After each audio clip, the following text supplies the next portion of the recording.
something that, especially in Hawaii, we need to learn to live into the rhythms of the year, because the life forces are so abundant here.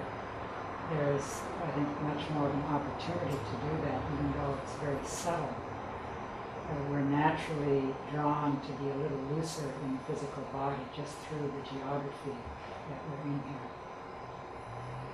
And today I want to start by introducing a little bit of this theme through Rudolf Steiner's work and his philosophy, his artistic endeavors. So we have this human being who made a tremendous contribution that's sometimes referred to as the most well-kept secret of the 20th century, that Steiner's still waiting to be discovered in wider circles. And it's very important that we find ways of communicating and making this tremendous work more accessible to larger groups of people. This is an early building built in mulch that arose out of the Munich Congress that took place 101 years ago this year in May 1907, where Rudolf Steiner for the first time introduced columns and the seals that eventually found their way into this building, because a young man who attended that conference, Stockmeyer, asked questions, and with the help of Rudolf Steiner was then able to build this model. This is really a model in as much as the floor should actually be at this level, and they built this wall in order to be able to get it tall enough so you can walk in it. So it's not really a full-size building. And yet Rudolf Steiner says that this is the first Rosicrucian temple that found its way onto the earth. So you could say prior to that, the Rosicrucian temples were in the soul and spiritual world. And through destiny, one would meet a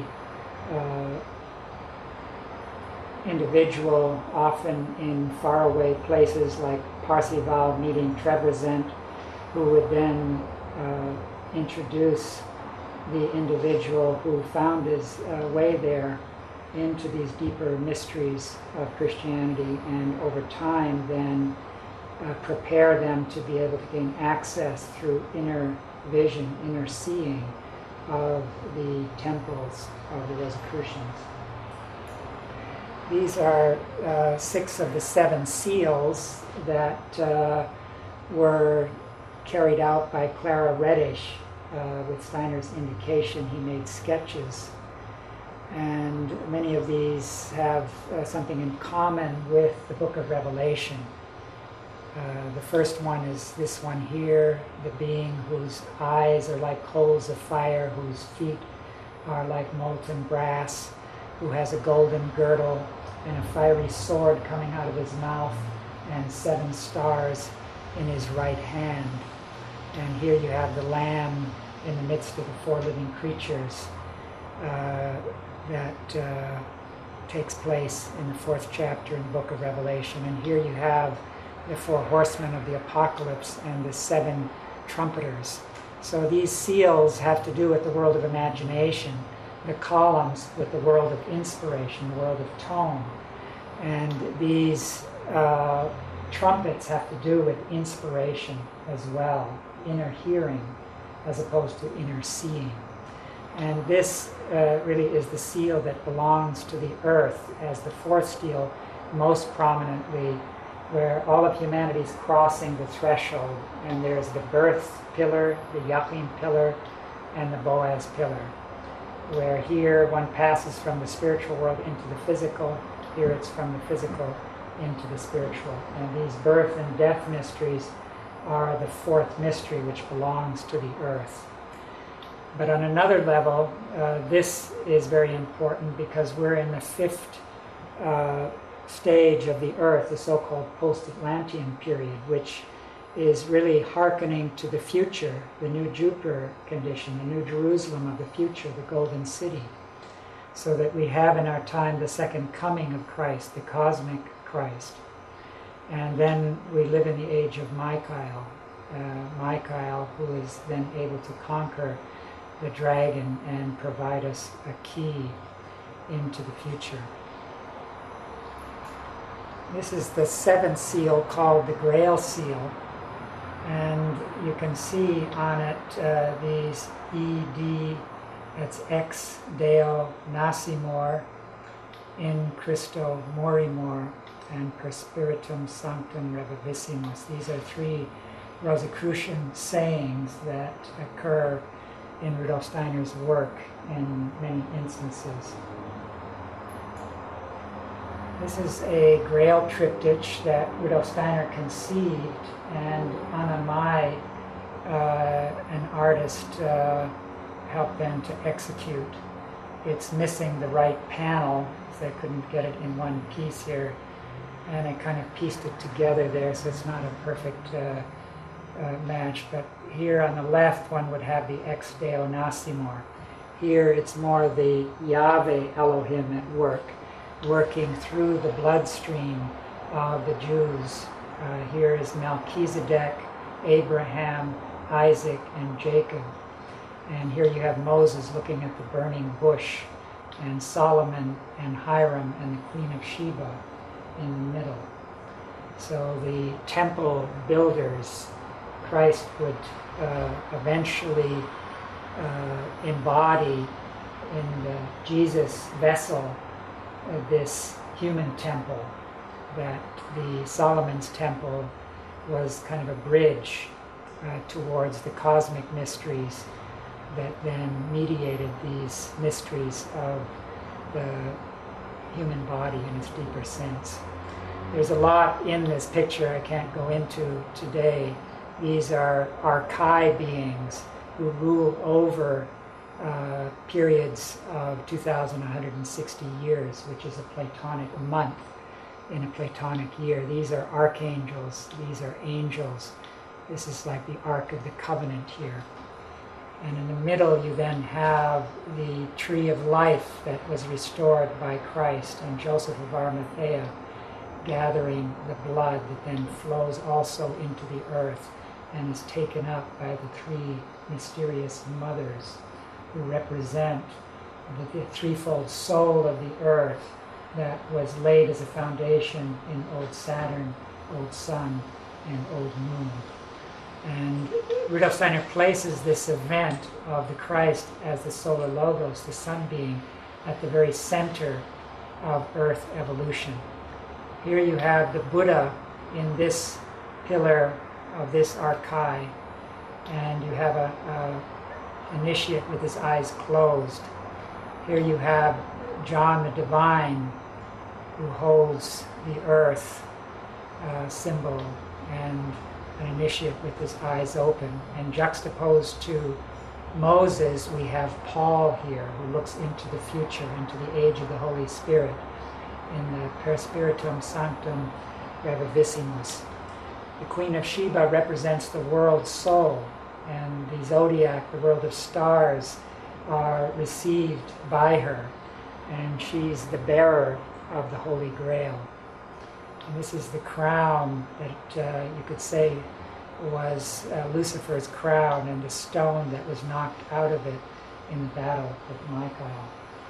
In a future day, I'll go more deeply into this. In terms of esoteric Christianity, one needs to distinguish between the Johannine and the Peter Christianity. In some respects, Peter Christianity is a continuation of the influence of the Father God. So there's recapitulations of the past. It's more the shepherding aspect of Christ as opposed to the kingly aspect of Christ that is more having an affinity to John. The three kings and the shepherds were then these two groups that were present at the mystery of the birth of Christ. The one more in the Luke Gospel, the shepherds, where the nativity is a very different one from the Gospel of Matthew, where it's the three kings. And Steiner differentiates between two different individualities that descend out of the lineage of David and that then unite in the being of Jesus in the 12th year. But up until then, they're actually two distinct individuals, and these together create the vessel for the Christ, the Jesus being. Steiner distinguishes between Jesus and the Christ. This is the first Goetheanum, which tragically burned down, and it was a malicious act.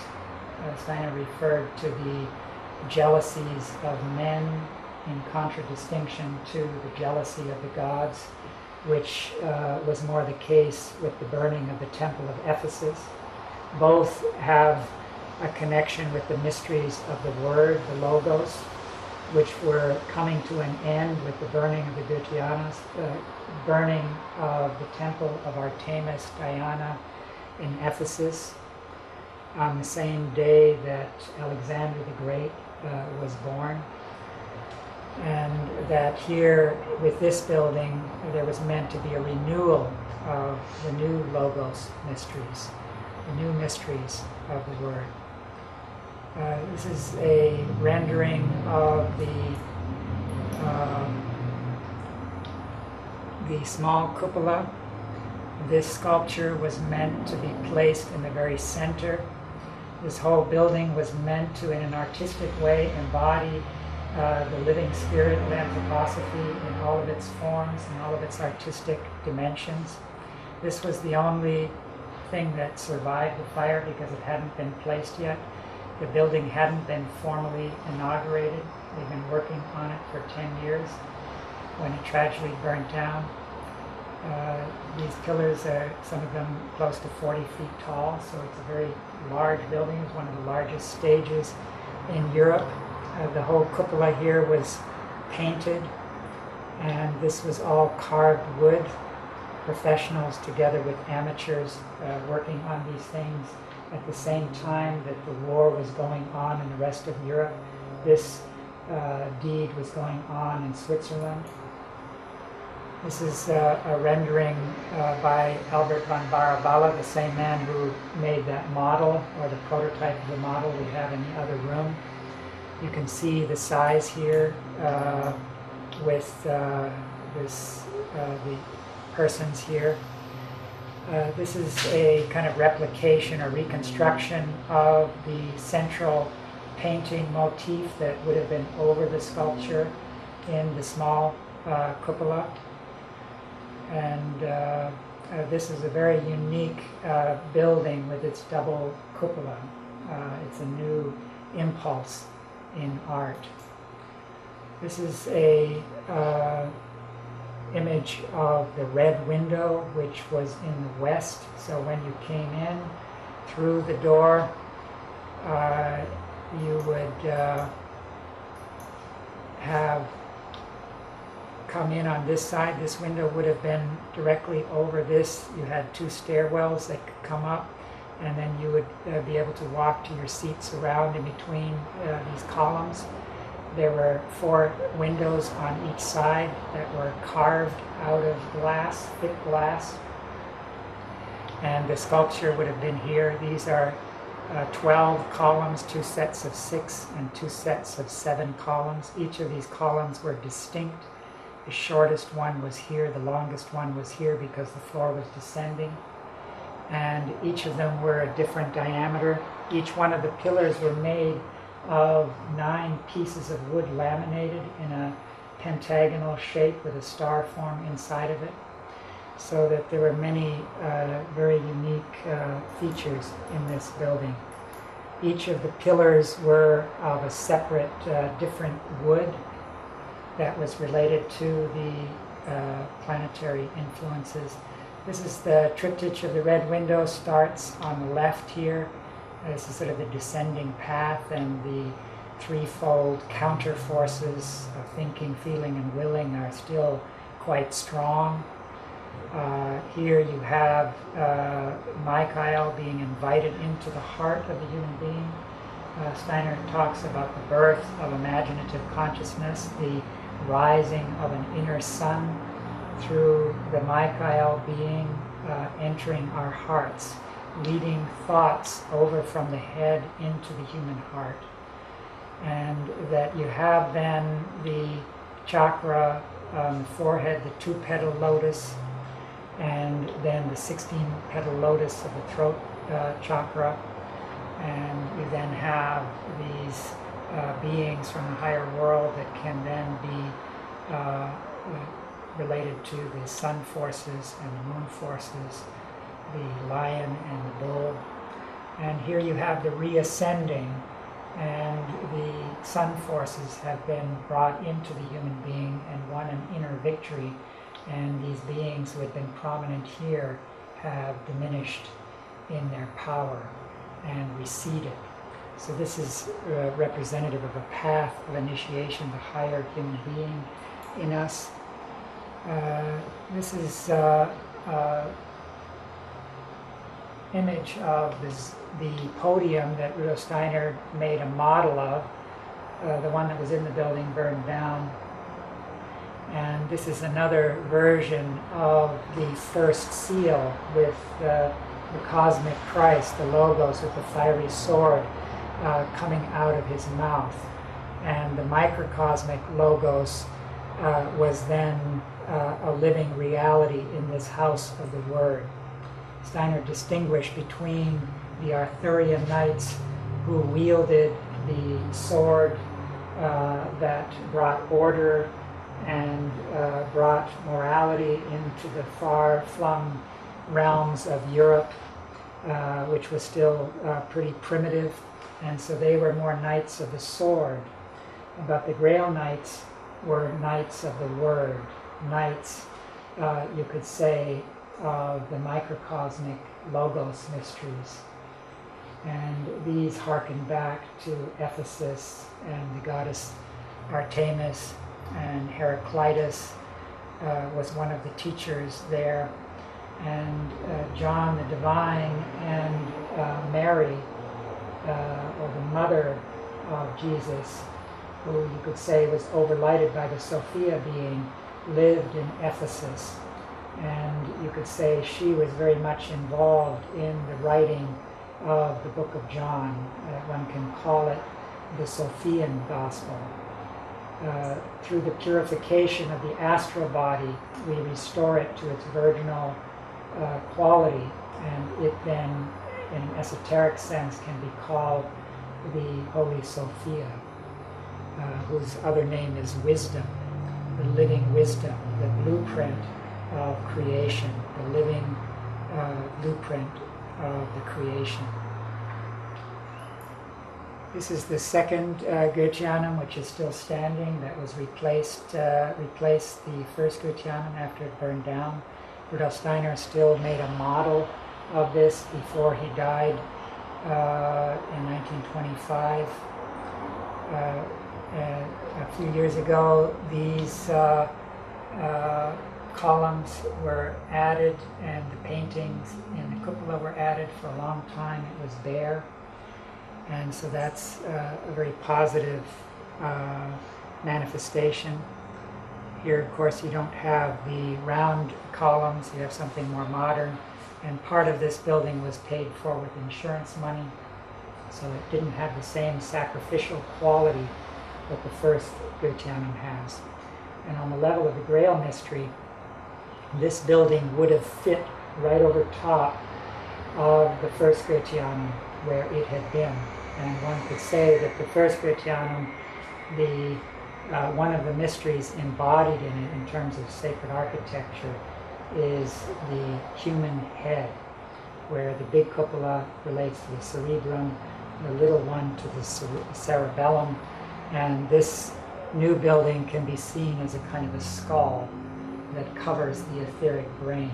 And Steiner speaks of how this first Goetheanum is lost on a physical level, but it's a living being. It's there spiritually present, and that through a love for the wisdom, the Sophian wisdom that was embodied in it, we can build a bridge and enter that temple of the Grail, one could call it. Steiner helped to renew the understanding of the Christ as a cosmic being as opposed to the earthly man, Jesus. And this is sort of very important for human beings in the wake of the Copernican view of the world and the space satellites that make the Earth seem like it's just a little speck of dust in this great universe. These are some beautiful sort of artwork that's done by this German nun von Bingen. And here you have the Sophia being mediating the Christ being. Here you have the Sophia being receiving the blood of Christ. You could say, just like Isis and Osiris were spouse and this male and female, she was both mother and spouse to Osiris. And the same you could say with the Sophia and the Christ being. One of the things that Rudolf Steiner revealed was that at the same time that the Christ descended on the man Jesus at the baptism in the Jordan when he was 30 years old, the Sophia being united with the Maria being. And so you have these two present on the earth from thence forward. Here you have some versions in art of how the Maria Sophia being is seen as one principle of the Trinity associated with the Holy Spirit. They show up in some Bavarian areas. Here you have an image of the Sophia that occurs often in Russian art as the Theotokos, the mother of Jesus Christ. Here's Sophia in the same form in the house of wisdom that has 7 pillars. She is the source of wisdom and is the being who you could say is behind also the philosophical development of humanity through the ages. This is just to show how there's an evolutionary process underway. Unlike Eastern wisdom often has a cyclical eternal return where you don't really have significance in time. In this Western aspect of history, and it's no accident that the West has the heritage of Christianity, because the West introduces the human ego and the importance of being on earth, and the mysteries of death are ushered in by Western humanity. And yet humanity in the West is not meant to reach a dead end with natural science, which has become materialistic, but turn it upward again into a spiritual science. And Rudolf Steiner was a pioneer in that regard. So up here you have the biggest cycle, the 7 stages of evolution, the Earth in its various incarnations. And we're then in the 4th stage in this largest cycle. And then here we have the 7 epochs of the Earth. We've passed through the Polarian, the Hyperborean, the Lemurian, the Atlantean, and we're now in the post-Atlantean phase. So we're past the middle of the Earth evolution. And so now the future is starting to telescope in as opposed to recapitulating the past, because This Polarian was a recapitulation of old Saturn, Hyperborean of old Sun, Lemuria of old Moon, and only with the Atlantean did you have the beginning of Earth proper. So you have these recapitulations as a law of evolution. Before something new can come, the old has to first develop, because those are the foundations of the new. Then the post-Atlantean period is again divided into seven. Seven-fold rhythm rules all time. So we've gone through the ancient Indian, the Persian, the Chaldean, Egyptian, the Greco-Latin, and now we're in the Anglo-Saxon, as he calls it here. And that began in 1413, and Steiner refers to it as the consciousness soul age. Just as the fourth was the intellectual soul, this was the sentient soul. Here you have the constellations that are then involved in these different periods. I've kind of jotted down some dates there, but I have them on another later page. Here you have just an alchemical image of the Trinity, and they then are related to the Father, Son, and Holy Spirit. But these, this Trinity is beyond the hierarchies, and these hierarchies then work through the ninefold hierarchy. So the Trinity, in terms of the Father, works especially through the seraphim, cherubim, and throne, the first hierarchy. The Son works especially through the middle hierarchy, the second hierarchy, the spirits of wisdom, the Kyriodities, the spirits of movement, the dunamis, and the spirits of form, the exousiae. The spirits of form, also called the Elohim, mentioned in Genesis as the creator spirits, are very important for the earth. On the old moon, it was these dunamis who gave humanity the foundation for the astral body. On old sun, the Kyriodities laid the foundations through a sacrificial deed of the etheric body, and the thrones on old Saturn made a sacrificial gift that made possible the original foundations of the physical body. But it's these spirits of form, the Elohim, who are then the ones providing the foundation for the human ego. And there are 7 of these Elohim. One of them remained behind when the sun left the earth in the Hyperborean period, but one of them, whose name is Yahweh, remained behind with the earth moon, and then acted as the planetary spirit. And he then has the task of preparing for the later coming of Christ. He worked through the blood, and worked at a time when race and nation consciousness, or race consciousness, blood consciousness was more in the foreground. With Christ, there's a transition that leads beyond that. We have been living in the age of Michael since 1879. His name is Who is Like Unto God.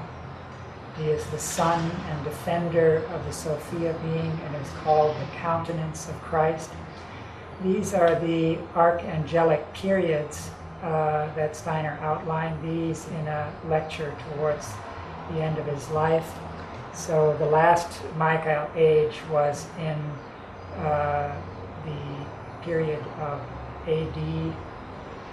Each of these periods are approximately 354 years, although they vary slightly.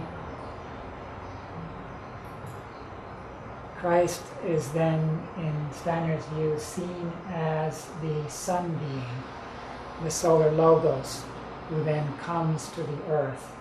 And this is reflected in the fact that he's surrounded by the 12 apostles. He is the 13th.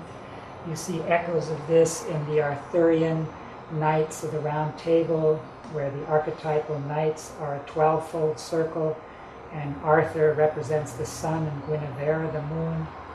And you have the foundations of this also in Judaism, where you have the 12 tribes that prepare the way for Christ. And it's out of the lamb, it's out of the lion the Leo forces, which are connected with the heart, that has to do with the house of David, that the Lamb arises. One sees this in the book of Revelation in the 4th chapter, where who is worthy to open the book, and there was weeping, and there was this crisis because no one was found to open this book. However, then there are the words, "Behold, the Lion from the tribe of Judah is then able to open the book and to loose the seals thereof." But when one looks at the throne, it's not a lion but a lamb that is there. So Christ is really related to the mysteries of the heart, which are related to the mysteries of the Son, and the old symbol of the lamb, which is sacrificial, embodies Christ's nature. In the pre-Christian time, the Christ was known under different name. In the old Vedas, who this is the time of the rishis, he was referred to as Vishvakarman, and closely connected with Brahman, and again the sun forces were involved.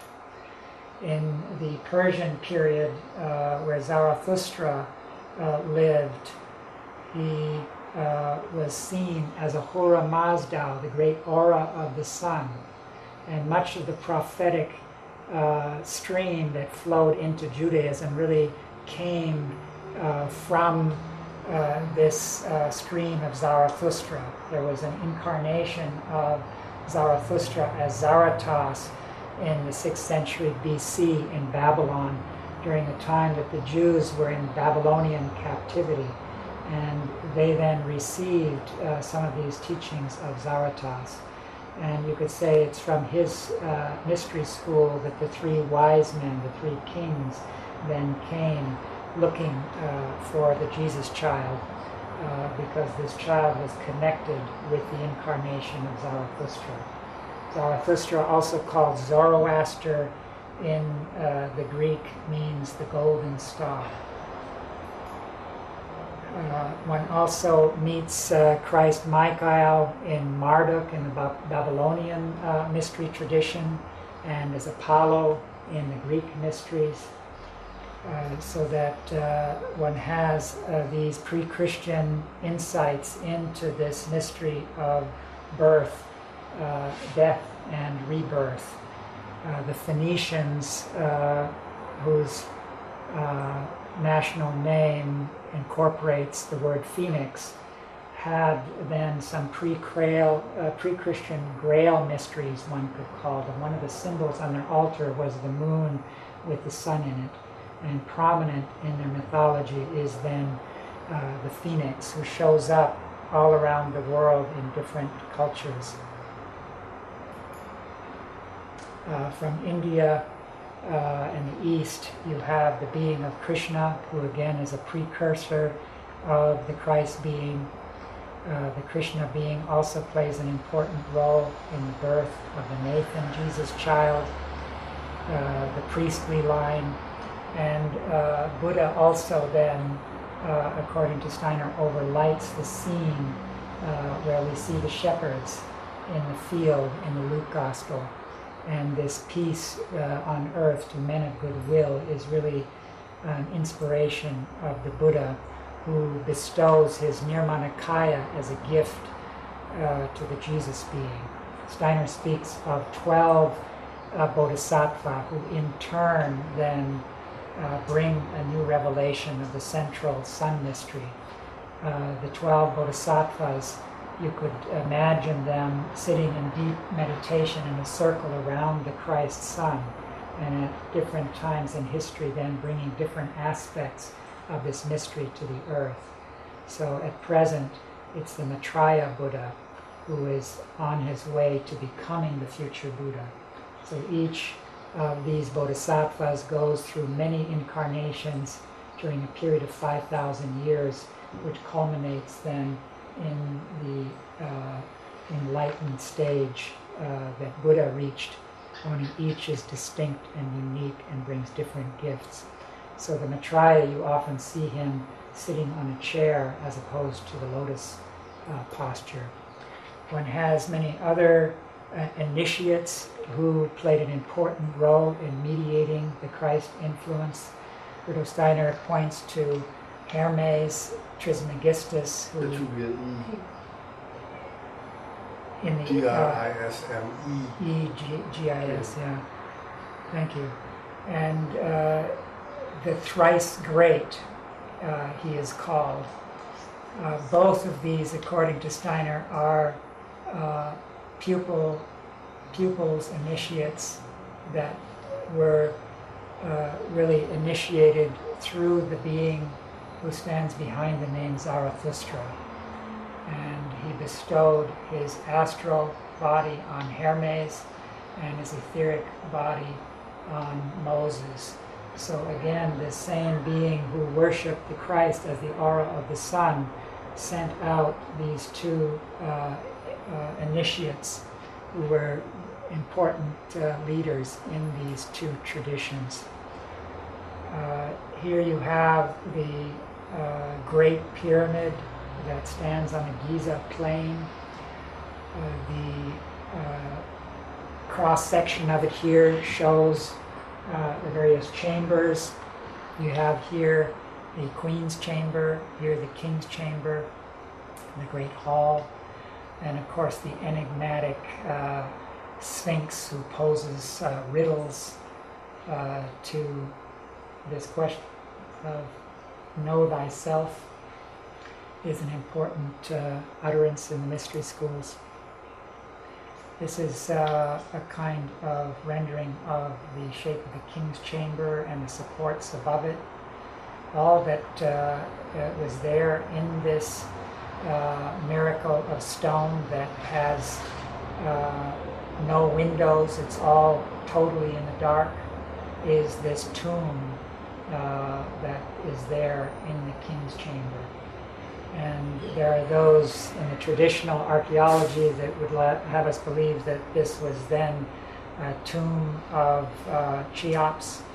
However, on a deeper level, one can understand that this was really a center of initiation, and the neophyte was laid in a tomb after long preparation, and for 3.5 days, with the help of the priest, lifting out the etheric, the astral, and the ego, they would then have a journey in the spiritual world, and then once again descend and impress these awakened organs into the etheric body and be a newborn initiate who could keep the eternal chain of wisdom alive on the earth.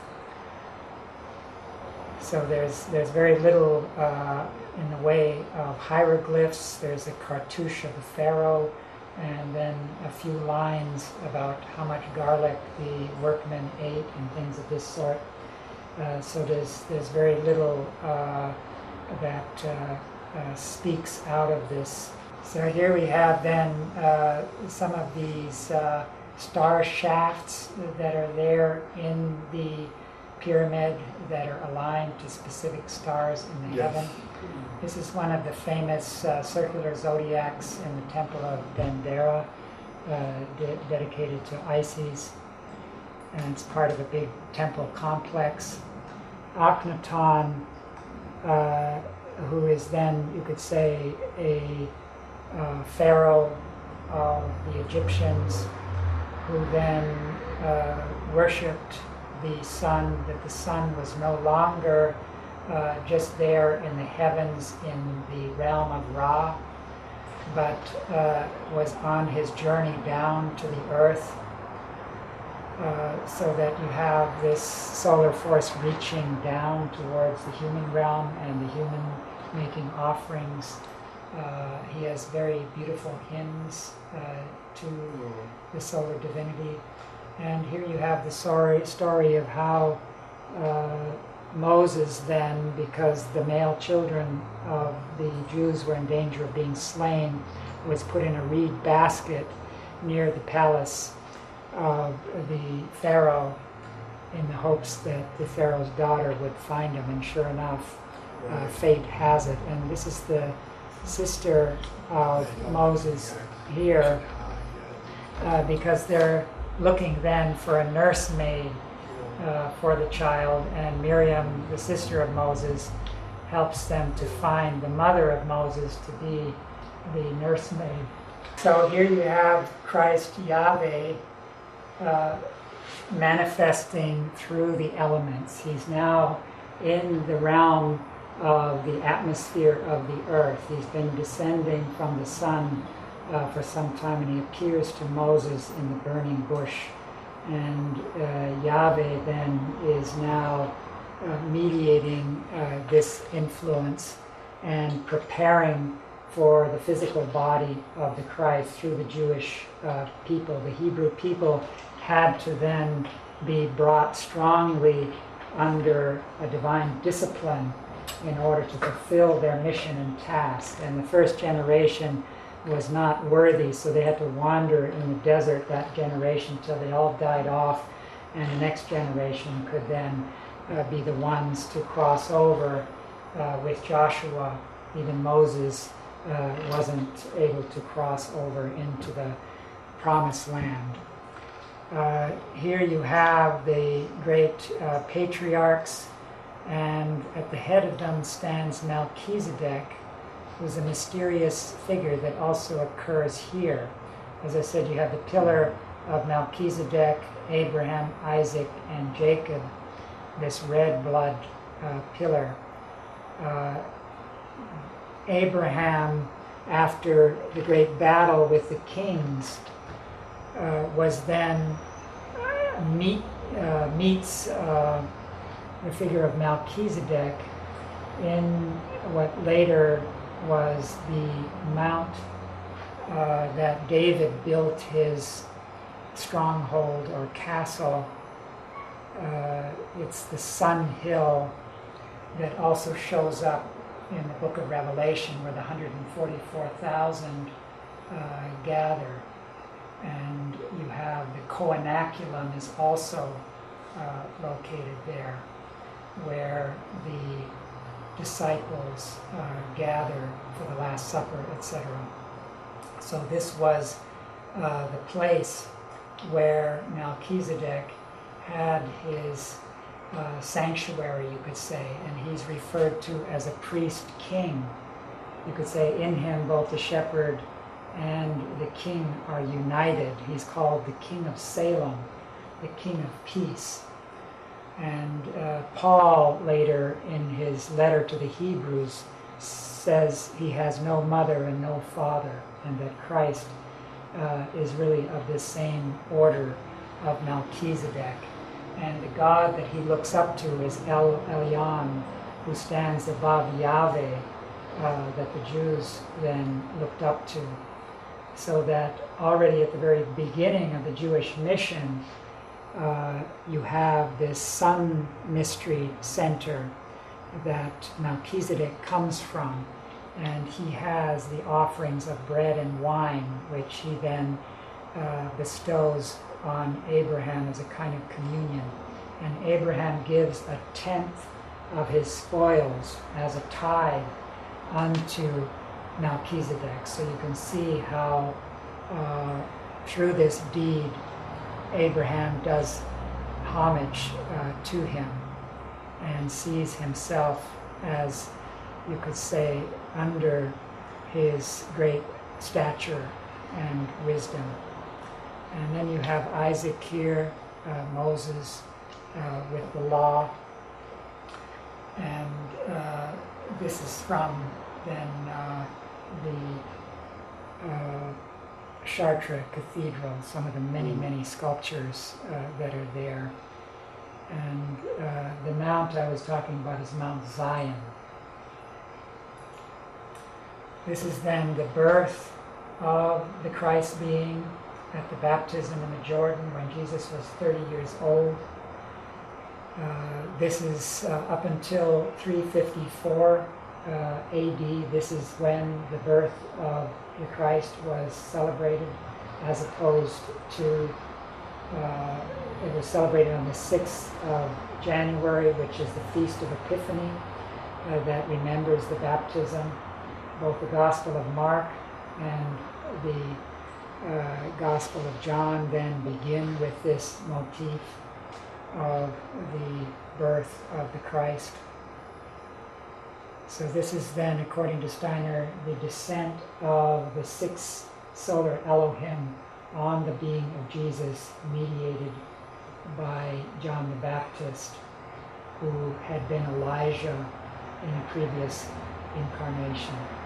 And he is, you could say, overlighted by an angel, this being of John the Baptist, and plays a very important role in the mission of the Jews. Elijah was the mediator of the influence of Michael, stood between the people and Michael was between Yahweh and the people. So that this being of John the Baptist, there is great and deep, significant mystery with regards to this individuality as well, although I won't go further into that at the moment. Here we have Christ revealing his Son nature to a select few of the disciples. It's a painting by Raphael, Transfiguration. You have Moses and Elijah on either side of him, and the disciples are kind of blinded by this. Here you have the raising of Lazarus, which comes just before the mystery of Golgotha. He then, according to Steiner, and it's very much something that one can discover within the Gospel of John through one's own careful reading and contemplation of the text.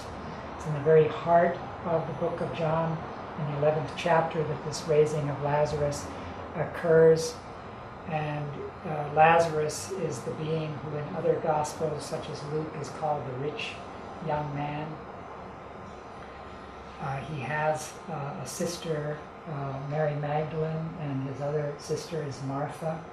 All three of them were very close friends of Jesus.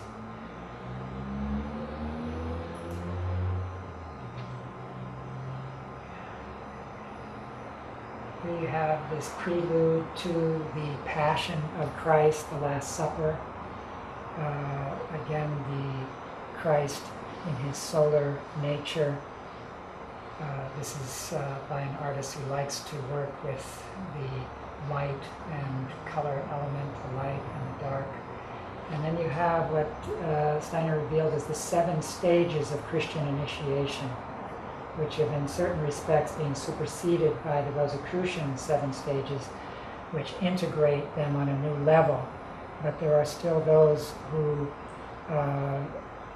practice this imitation of Christ. And the first stage is then the foot washing, where Christ then humbles himself, saying in this gesture that without those who are below me, I could not fulfill my destiny. I could not then manifest my true role in human terms. Here you have the beginning of the Passion of Christ. You have the Garden of Gethsemane scene where Jesus asks his disciples to remain awake. You have then Judas and the kiss of betrayal that then really begins the tragic events that lead up to the trial and the passionate tail end of the life of Christ, or the life of Jesus Christ. Here are some of the further stages. The second stage of Christian initiation is the scourging. The third is the crowning of thorns. And then the fourth is the crucifixion. The fifth is the entombment.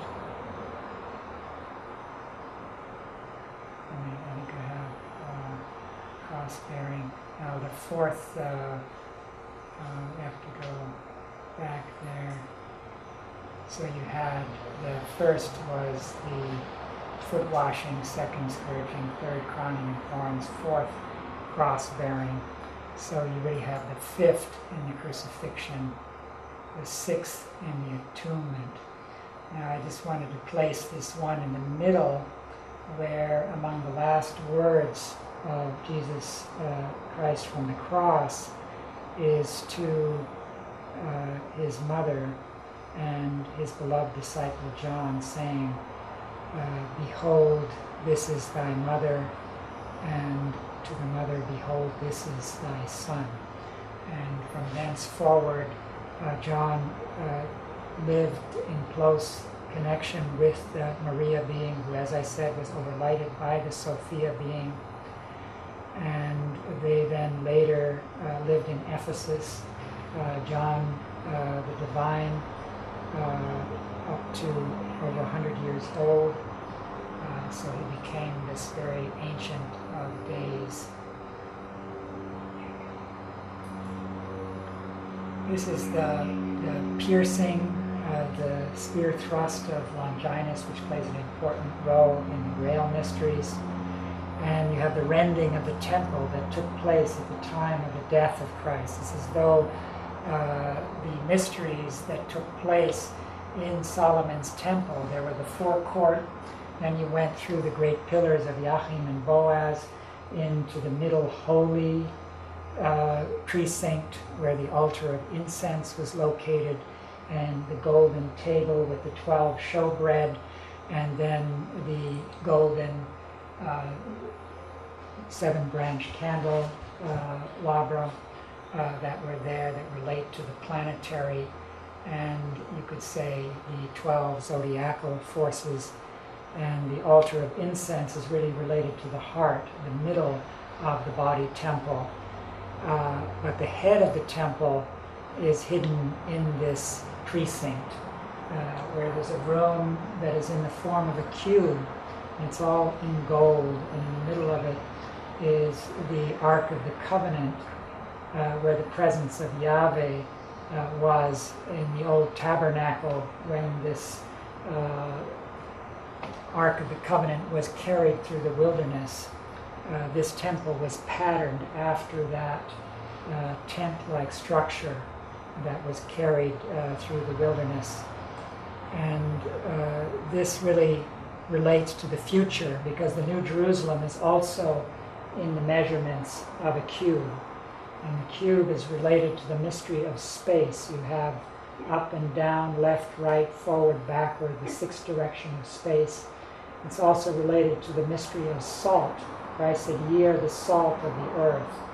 So out of the Egyptian culture, that Moses took the Egyptian mysteries with him out of Egypt and embodied them in the Jewish tradition, you could say. And so the alchemical trinity of salt, mercury, and sulfur were a part of this secret tradition that comes from Hermes and the Egyptian mysteries. And the mystery of salt has to do with the mystery of thinking, the mystery of the head, which is hidden in the Holy of Holies. And there you have the gold that relates to the sun, living there in the darkness, waiting for the future when the Christ would rent the veil and these sun forces could then be released onto the stage of history. Only once a year did the priest enter that Holy of Holies wearing the breastplate that had 4 rows of 3 gemstones, which are the same gems that later formed the New Jerusalem foundation. So that there's a relationship to the future golden city that the Christ helps to prepare. Here you have, between Good Friday and Easter Sunday, the Christ descending into the underworld, into the hell regions, and freeing the worthies who have had to suffer in connection with the earth, because death grew ever stronger, because the soul of humanity became clouded with the Luciferic influence that entered the astral body, and the astral body darkened more and more, and we lost then more and more our connection with the heavens and the spiritual world. and succumbed more and more to the earth and Ahriman and the death forces. So without the Christ, humanity would have more and more succumbed to the forces of death and Ahriman. So the Greeks had this saying, it is better to be a beggar on earth than a king in the realm of shades. That was the realm of Pluto, the underworld. Here you have another Grail theme with the image of the Pietà, this very beautiful sculpture by Michelangelo that's in the St. Peter's in Rome. And here's a beautiful veil painting by Leon Claude de Herbois dealing with this same theme, but including Joseph of Arimathea. And you have then the disciple John, and in the background the crosses. One can see with this type of painting that Rudolf Steiner helped to inaugurate how one can bring the depth of color, where the transparency is there and the white of the paper shines through all of the colors. And it has that fluid nature which is closer to the etheric, so it allows you to live more readily into the world of imagination. Here you have a typical tomb like the one that Jesus was laid in, although this is a very unkempt place as opposed to the garden in which the Christ was buried that had belonged to Joseph of Arimathea. And here you have Mary Magdalene coming to the empty tomb and then weeping, and out of her transformed passion, you could say, having raised herself to this inner state through her love for Jesus that came to expression in her washing, anointing of his feet and wiping them with her hair on several occasions. That this really represents the sentient soul. There's three Mary figures involved often around the cross, one embodying the sentient soul, the other intellectual soul, and the consciousness soul, three aspects of the soul. Here you have, you could say, three of the Marys at the tomb and the resurrected Christ. I should have the name of the artist here, but I didn't have enough time. And again, it's through some anthroposophical art. Here you have again Leon Claude de Herbois has done beautiful written work on color. And here are the visitations of Christ appearing among his disciples in the resurrection body.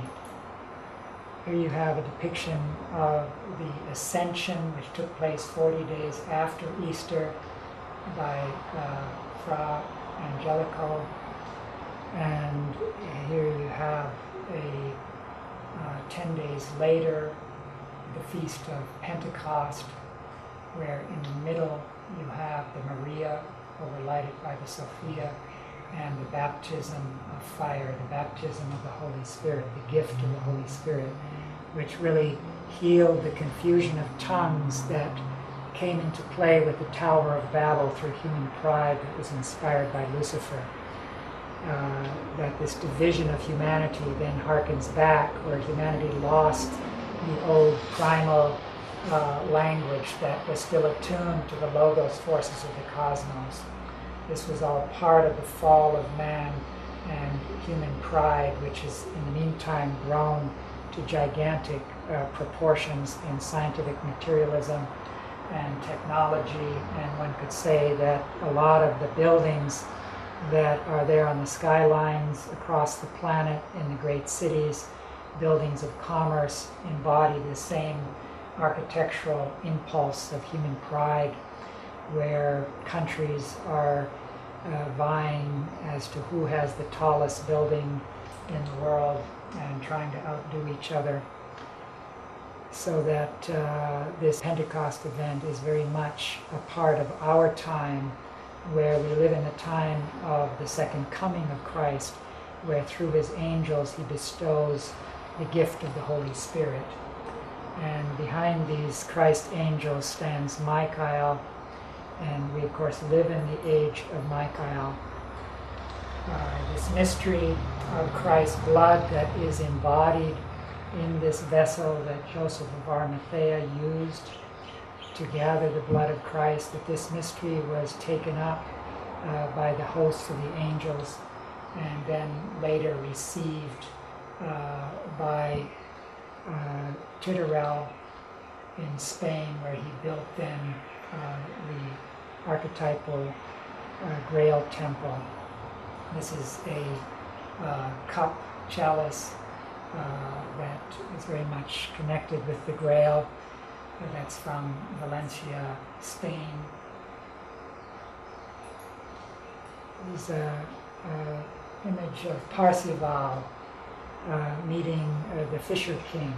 We live in the age of Pisces, the age of the Fisher King, and each one of us are really called upon to become a questing Parzival. Each of us has a wounded Amfortas, a wounded Fisher King within us. And it's this Piscean age, Pisces, which is related to the feet, that we've come most heavily down to the earth. And the strength of the ego has become so strong that we live in freedom, but we're tending to be imprisoned in the body. And so the Grail mysteries are the mysteries of the future esoteric Christianity. Steiner called Anthroposophy a Grail science. And through some of these images I tried to show how the Gutianum itself can be seen as a modern Grail temple, so that we are really only at the beginning of the new Grail mysteries. And Widow Steiner made a tremendous contribution in this direction. And it's still, there's many, many seeds to be germinated and many fruits to be won from that great heritage that he gave us. Thank you.